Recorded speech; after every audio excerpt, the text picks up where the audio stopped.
नमस्कार, सुजस बुलेटिन में आपका स्वागत है। मैं हूं आपके साथ सालेहा। एक नजर हेडलाइंस पर। प्रदेश को मिली इको फ्रेंडली गांधी वाटिका की सौगात। मुख्यमंत्री ने कहा, बापू के विचार पूरी दुनिया के लिए प्रासंगिक। सांसद श्री राहुल गांधी और श्री मल्लिकार्जुन खड़गे ने की राजस्थान की जनहितकारी योजनाओं की सराहना। स्कूल शिक्षा विभाग में डिजिटल नवाचारों पर मंथन। सीनियर सेकेंडरी स्कूलों में साप्ताहिक टाइम टेबल से स्मार्ट क्लासेस चलाने के निर्देश। मुख्यमंत्री श्री अशोक गहलोत, सांसद श्री राहुल गांधी और सांसद श्री मल्लिकार्जुन खड़गे ने आज गांधी वाटिका का लोकार्पण किया। ये महात्मा गांधी की स्मृति में जयपुर के सेंट्रल पार्क में बनाई गई है। 85 करोड़ रुपए की लागत से बनी ये इको फ्रेंडली वाटिका 3 ब्लॉक्स में बनाई गई है, जिसमें स्वतंत्रता संग्राम में गांधी जी की भूमिका से लेकर उनके जीवन दर्शन और उनकी दक्षिण अफ्रीका की यात्रा की झलक वॉल पेंटिंग्स और शब्दों के माध्यम से नजर आती है। मुख्यमंत्री की सोच है कि यहां आने वाला हर व्यक्ति गांधी दर्शन को देखे और उसे अपने जीवन में उतारने के लिए प्रयास करे। इस अवसर पर मुख्यमंत्री ने कहा कि बापू के विचार आज पूरी दुनिया के लिए प्रासंगिक हैं। इस इको फ्रेंडली वाटिका में पुस्तकालय, प्रदर्शनी, सेमिनार और कॉन्फ्रेंस हॉल, ग्रीन पार्क और ओपन एयर थिएटर भी बनाया गया है। वाटिका के लिए राज्य सरकार ने गांधी विचारकों की 11 सदस्यीय समिति का गठन किया था। उनके शोध और निर्देशन में इस वाटिका को तैयार किया गया है। गांधी वाटिका का निर्माण वर्ष 2021-22 की बजट घोषणाओं के अनुरूप किया गया है। 14,500 वर्ग मीटर में इसका निर्माण करवाया गया है। ये देश का पहला ऐसा म्यूजियम है जहां होलोग्राफिक टेक्नोलॉजी का इस्तेमाल कर गांधी जी की तस्वीरें लगाई गई है, जो बोलती सी प्रतीत होती है। यहाँ इतिहास आपके साथ चलने लगता है। साथ ही आपको ये भी बता दें कि राजस्थान देश का एकमात्र राज्य है जहाँ शांति और अहिंसा विभाग बनाया गया है, जिसके माध्यम से प्रदेश में गांधी दर्शन शिविरों का आयोजन किया जा रहा है और बापू के संदेश का प्रचार प्रसार जन जन तक किया जा रहा है। इससे पहले श्री खड़गे, श्री गांधी और श्री गहलोत ने मानसरोवर में समारोह पूर्वक इंदिरा भवन की आधारशिला रखी। इस मौके पर सांसद श्री खड़गे ने राजस्थान सरकार की योजनाओं को जनहितकारी बताते हुए कहा, सरकार ने 2018 में जनघोषणा पत्र में जो वायदे किए थे उसे केवल पूरा नहीं किया, लेकिन उससे भी एक कदम आगे बढ़ के सब कुछ लोगों को दिया। आपको हमने जो वायदा किया था, हमारे चीफ मिनिस्टर ने, हमारे एमएलएओं ने, मिनिस्टरों ने सभी मिलके आपके वायदे पूरे किए, बल्कि ज्यादा भी दिए। इसीलिए आपका यह फर्ज होता है कि इन कार्यक्रम को लोगों तक पहुंचाना, घर घर पहुंचाना। सांसद श्री राहुल गांधी ने भी गहलोत सरकार की योजनाओं की सराहना की। 21 लाख किसानों को 14,000 करोड़ रुपए राजस्थान की सरकार ने दिया है। चिरंजीव स्वास्थ्य योजना को आप जानते हो। कुछ दिन पहले मैं रेलवे स्टेशन में कुलियों से बात करने गया। मुझे कहते हैं, राहुल जी, राजस्थान की सरकार ने जो स्वास्थ्य पे काम किया है उसने हमारी जान बचा दी। हमारे घुटने खत्म हो गए, हम वजन नहीं उठा पा रहे हैं। राजस्थान की सरकार ने हमारी मदद की, हम ये कभी नहीं भूल सकते। शिक्षा में 3,600 इंग्लिश मीडियम स्कूल हमने खोले हैं।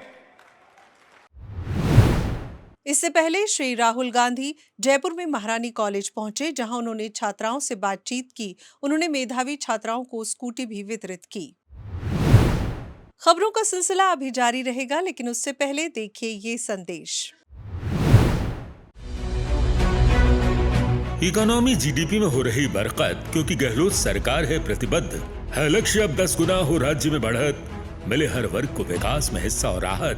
आपके सुझाव और हमारे प्रयास मिलकर रहेगी मंजिल है पूरा विश्वास।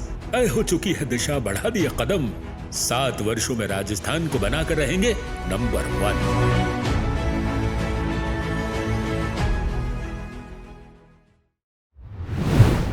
राजस्थान सरकार के नवाचार, महिला सुरक्षा और सलाह केंद्रों को राष्ट्रीय स्तर पर स्कॉच सम्मान से नवाजा गया है। हिंसा से पीड़ित महिलाओं को काउंसलिंग, कानूनी और अन्य जरूरी सहायता देने के लिए ये नवाचार महिला पुलिस थानों में किया जा रहा है। समूचे प्रदेश में महिलाओं के हितों की रक्षा के लिए ये केंद्र चलाए जा रहे हैं। ये केंद्र सेवा प्रदाता के रूप में काम करते हैं और पीड़ित महिलाओं की सुरक्षा सुनिश्चित करते हैं।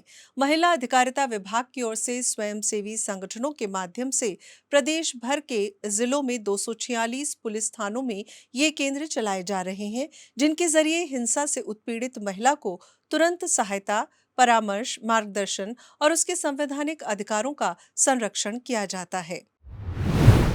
स्कूल शिक्षा विभाग में डिजिटल नवाचारों पर आज मंथन किया गया। विभाग के शासन सचिव श्री नवीन जैन ने बैठक ली। शिक्षा संकुल से वीसी के जरिए हुई इस बैठक में उन्होंने प्रदेश के सीनियर सेकेंडरी स्कूलों में अब साप्ताहिक टाइम टेबल से स्मार्ट क्लासेस चलाने के निर्देश दिए। उन्होंने कहा कि शाला दर्पण पोर्टल पर स्मार्ट क्लासेस के संचालन की मॉनिटरिंग के लिए विशेष मॉड्यूल बनाया गया है। इस पर सीनियर सेकेंडरी स्कूलों के संस्था प्रधानों को प्रति सप्ताह टाइम टेबल बनाकर पहले ही अपलोड करना होगा। श्री जैन ने कहा कि स्कूलों में 9वीं से 12वीं कक्षा के विषय के अध्यापक उपलब्ध नहीं होने पर भी ऑनलाइन और ऑफलाइन मोड पर स्मार्ट क्लासेस के माध्यम से विद्यार्थियों को अध्ययन कराने के लिए मिशन स्टार्ट के तहत योजनाबद्ध तरीके से व्यापक तैयारियां की गई है। और अब बात राजस्थान मिशन 2030 कॉन्टेस्ट के परिणामों की। आज जारी नतीजों में जयपुर की भावना शर्मा पहली विजेता रही हैं, जिन्हें 1 लाख रुपए की पुरस्कार राशि दी जा रही है। आपने जल संरक्षण और खनिजों के उचित दोहन पर अपने अहम सुझाव वीडियो के माध्यम से दिए। हम हैं राजस्थानी, अपनी मातृभूमि पर हमें गर्व है। हम राजस्थान को देश का अग्रणी राज्य बनाने के लिए अपने प्रयास करेंगे और प्रदेश के विकास की गति 10 गुना कर वर्ष 2030 में राजस्थान को बनाएंगे नंबर 1। मैं प्रदेश की राजधानी का गौरव जयपुर यानी डोडार क्षेत्र की निवासी हूँ।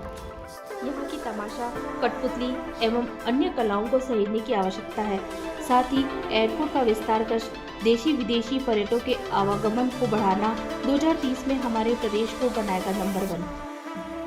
मेरे को अपनी खड़ी बोली, हवेलियों और बावड़ियों के लिए 25 शेखावाटी क्षेत्र पर गर्व है। 50,000 रुपए की इनामी राशि के साथ द्वितीय पुरस्कार प्राप्त किया है टोडा रायसिंह टोंक के श्री राजकुमार सैनी ने। आपने भूमिगत जल के उचित संग्रहण पर वीडियो के जरिए अपने सुझाव साझा किए। नमस्कार।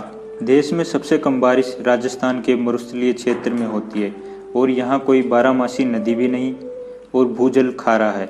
यहाँ प्रकृति कठोर रूप दिखाती है। जल संरक्षण हमारे लिए कितना आवश्यक है, ये हम सबको ज्ञात होना चाहिए। 90 साल की किसनी कहती है वो सूखे के दिन, जब पीने का पानी जोधपुर से ट्रेनों में लाद कर बाड़मेर भेजा जाता था। मीलों पैदल चलकर वो ट्रेन तक पहुंचती और फिर पानी घर तक लाती। परंतु अब ऐसा नहीं है। इनके परिवार के पास खुद का टांका है घर के बाहर। इससे अब इनका जीवन बेहतर है। जून के सूखे में भी इनके टांके में पीने का पानी जमा होता है। रेगिस्तान में ये टांका पानी जमा करने का 25,000 रुपए की पुरस्कार राशि प्राप्त कर तीसरे स्थान पर रहे हैं अजमेर के लक्ष्य यादव। आपने एथेनॉल प्रोडक्शन प्रोसेसिंग के लिए एक डेडिकेटेड फ्लैगशिप योजना शुरू करने का सुझाव दिया। इसके साथ ही 100 प्रतिभागियों ने जीते हैं 1,000 रुपए के प्रेरणा पुरस्कार।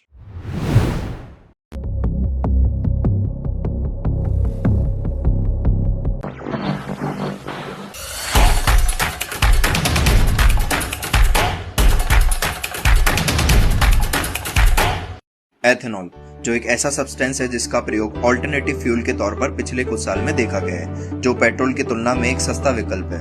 अभी पेट्रोल में 20% एथेनॉल ब्लेंडिंग की जा रही है, जिसे भविष्य में और बढ़ाया जाएगा, जिससे एथेनॉल की डिमांड हर बीते दिन बढ़ती जा रही है। सुजस बुलेटिन में फिलहाल इतना ही। फिर होगी आपसे मुलाकात। तब तक के लिए नमस्कार।